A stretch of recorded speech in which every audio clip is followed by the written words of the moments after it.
Like most people now, I'm struggling to say anything new about the cost of living crisis. We face economic collapse as maybe half of all households move into energy poverty, with dire spillover consequences for businesses and public services. And politicians still do not appreciate the risks, and we have had enough. The media are largely owned and their agendas determined by a billionaire clique, and are doing everything that they can to defend the status quo, squash dissent, and protect the rich and the powerful. The UK is a wealthy nation, and energy companies are clocking up exceptional profits whilst everybody else struggles to make ends meet. No one should get ill because of cold homes. No one should spend days in libraries or shopping centres just to keep warm. And no one should face life or death situations driven by anxiety or the simple fact that people cannot afford to live. And all the while, corporations continue to hoover up massive financial gains. As the crisis in the standard of living rockets to unprecedented heights, so is dissent and anger, and understandably so.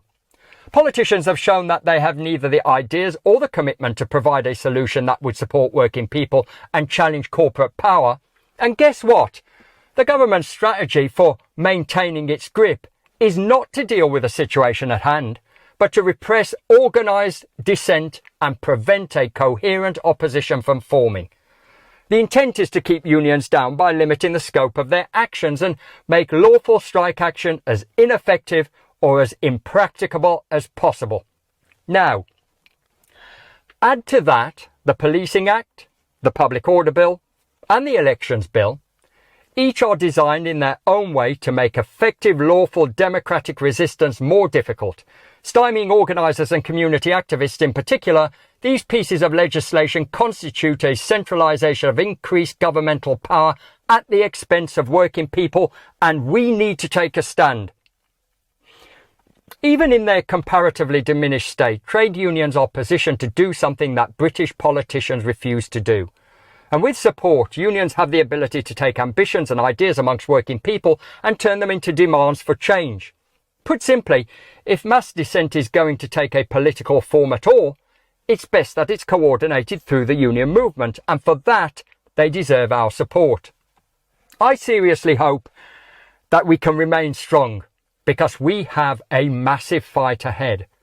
We need to tap into the fire within us. We need to collectively awaken and hold each other accountable. And most of all, we need to unite and demand big changes from the incoming administration and refuse to take no for an answer.